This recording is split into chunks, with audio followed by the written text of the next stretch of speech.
नमस्कार। आज हम एक ऐसी कहानी में उतरेंगे जो हिम्मत, होशियारी और जबरदस्त जज्बे की है। ये कहानी है मैसूर साम्राज्य की, और ये कि कैसे इस एक साम्राज्य ने उस दौर की सबसे बड़ी ताकत ब्रिटिश ईस्ट इंडिया कंपनी को 30 से ज्यादा सालों तक रोके रखा। तो सोचने वाली बात है ना, कि ये कैसे मुमकिन हुआ। ये कहानी सिर्फ तलवारों और तोपों की नहीं है। ये कहानी है नए आविष्कारों की, एक बेहतरीन सैन्य रणनीति की और उस अटूट इरादे की जिसने हार नहीं मानी। तो चलिए इस शानदार दास्तां में और गहराई से चलते हैं। तो हमारा सफर कैसा रहेगा, देखिए। सबसे पहले हम मिलेंगे मैसूर के शेर से। फिर देखेंगे कि कैसे एक मजबूत साम्राज्य खड़ा हुआ। एक ऐसे सुल्तान के बारे में जानेंगे जो अपने वक्त से बहुत आगे थे।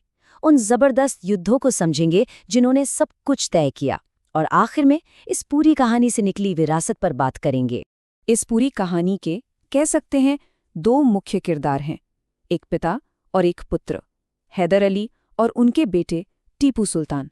ये उन्हीं की विरासत की कहानी है। ये जो पूरा टकराव है ना, ये करीब करीब 30 साल तक चला, और ये सब कुछ सिमटा हुआ है 4 बड़े युद्धों में, जिन्हें इतिहास में एंग्लो मैसूर युद्धों के नाम से जाना जाता है। ये सिर्फ लड़ाइयां नहीं थीं, ये वो दौर था जो दक्षिण भारत का भविष्य तय करने वाला था। तो सवाल उठता है कि इस साम्राज्य की नींव रखी किसने? इस कहानी की शुरुआत होती है हैदर अली से, वो इंसान जिन्हें मैसूर की असली ताकत का आर्किटेक्ट माना जाता है। तो चलिए देखते हैं कि ये सब शुरू कैसे हुआ। हैदर अली का सफर किसी फिल्मी कहानी से कम नहीं है। उन्होंने मैसूर की सेना में एक मामूली सैनिक के तौर पर शुरुआत की थी, लेकिन अपनी मेहनत, लगन और जबरदस्त काबिलियत के दम पर वो ऊपर उठते गए और 1761 तक वो मैसूर के सबसे ताकतवर शासक बन चुके थे। तो हैदर अली की कामयाबी का राज क्या था? असल में उनके पास एक जबरदस्त ब्लूप्रिंट था। सबसे पहले उन्होंने फ्रांसीसियों की मदद से अपनी सेना को यूरोपियन स्टाइल में मॉडर्न बनाया। फिर उन्होंने रॉकेट टेक्नोलॉजी की शुरुआत की, जिसकी बात हम आगे भी करेंगे। उन्होंने अपने साम्राज्य को पूरे दक्षिण भारत में फैलाया और साथ ही रेशम उद्योग को बढ़ावा देकर मैसूर की अर्थव्यवस्था को बहुत मजबूत किया। यही वो जबरदस्त नींव थी जो टीपू सुल्तान को विरासत में मिली। और फिर पिता के बाद मैदान में उतरे टीपू सुल्तान। उन्होंने न सिर्फ अपने पिता की विरासत को संभाला, बल्कि उनकी सैन्य ताकत और अंग्रेजों के खिलाफ उनकी नीति को एक बिल्कुल ही नए लेवल पर ले गए।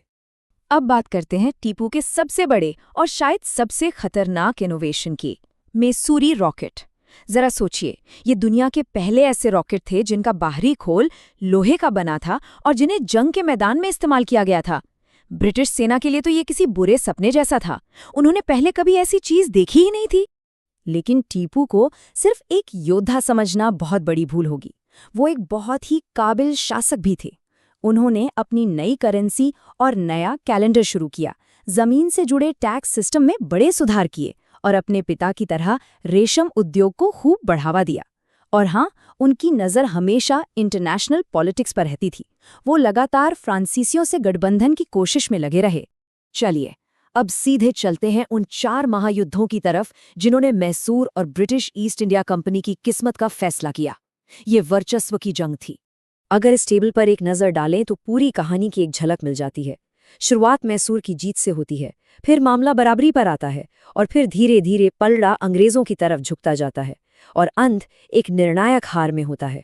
शुरुआत के जो 2 युद्ध थे, उनमें हैदर अली और टीपू ने ये दिखा दिया कि मैसूर कोई मामूली ताकत नहीं है।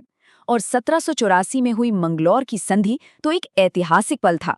कहा जाता है कि ये भारतीय इतिहास में आखिरी मौका था जब किसी भारतीय राजा ने अपनी शर्तों पर अंग्रेजों को संधि करने के लिए मजबूर किया था। खास तौर पर दूसरे युद्ध के दौरान 1780 में हुई पुलिलूर की लड़ाई। ये वो लड़ाई थी जिसमें टीपू ने ब्रिटिश सेना को बुरी तरह हराया था। ये हार अंग्रेजों के लिए इतनी बड़ी थी कि इसे वो आज भी अपनी सबसे अपमानजनक हारों में से एक मानते हैं। लेकिन तीसरे युद्ध तक आते आते पासा पलटने लगा था। इस बार लॉर्ड कॉर्नवालिस गवर्नर जनरल था और वो बहुत चालाक था। उसने मराठों और हैदराबाद के निजाम को अपने साथ मिला लिया और टीपू के खिलाफ एक बहुत बड़ा गठबंधन तैयार कर लिया। अब टीपू अकेले पड़ गए थे। नतीजा, 1792 में श्रीरंगपट्टनम की संधि हुई और इसके तहत टीपू को अपना आधा, जी हाँ 50% इलाका अंग्रेजों और उनके साथियों को देना पड़ा। ये मैसूर के लिए एक बहुत बहुत बड़ा झटका था। और नुकसान सिर्फ जमीन का नहीं था, टीपू पर 3 करोड़ रुपए का भारी जुर्माना भी लगाया गया। और शायद सबसे अपमानजनक शर्त ये थी कि जब तक ये रकम अदा नहीं होती, उन्हें अपने 2 बेटों को अंग्रेजों के पास बंधक के तौर पर छोड़ना पड़ा। और इसके बाद आया वो आखिरी दौर, चौथा और अंतिम युद्ध। इस बार अंग्रेज पहले से कई ज्यादा तैयारी और ताकत के साथ आए। 1799 में एक विशाल सेना ने टीपू की राजधानी श्रीरंगपट्टनम को चारों तरफ से घेर लिया। मैसूर का पतन हो गया, लेकिन कहानी यहाँ खत्म नहीं होती। अब शुरू होता है टीपू सुल्तान की विरासत का अध्याय, जो आज भी उतना ही जटिल है और जिस पर आज भी उतनी ही बहस होती है। वो तारीख थी 4 मई 1799। टीपू सुल्तान अपनी राजधानी के दरवाजों की हिफाजत करते हुए आखिरी सांस तक लड़े और मारे गए, और उनकी मौत के साथ ही मैसूर के उस लंबे प्रतिरोध का भी अंत हो गया। टीपू की शख्सियत को लेकिन आज भी 2 बिल्कुल अलग-अलग नजरिए देखने को मिलते हैं। एक तरफ ब्रिटिश इतिहासकार हैं जो उन्हें अक्सर एक जालिम और कट्टर तानाशाह बताते हैं। वहीं दूसरी तरफ भारतीय इतिहास में उन्हें एक हीरो, एक दूरदर्शी शासक और आज़ादी की लड़ाई के शुरुआती नायकों में से एक माना जाता है। लेकिन इन बहसों से परे एक चीज़ है जिस पर कोई विवाद नहीं है, और वो है टीपू की विरासत, उनके इनोवेशंस। और विडंबना देखिए कि जिस रॉकेट टेक्नोलॉजी का उन्होंने अंग्रेज़ों के खिलाफ इस्तेमाल किया, उसी टेक्नोलॉजी ने बाद में खुद अंग्रेज़ों को अपनी सेना को और बेहतर बनाने के लिए प्रेरित किया। तो आखिर में एक सवाल हमारे सामने खड़ा होता है, क्या वाकई मैसूर का शेर यानी टीपू सुल्तान और उनका साम्राज्य भारत में ब्रिटिश राज की राह में खड़ा आखिरी और सबसे बड़ा रोड़ा था? इस पर सोचिए।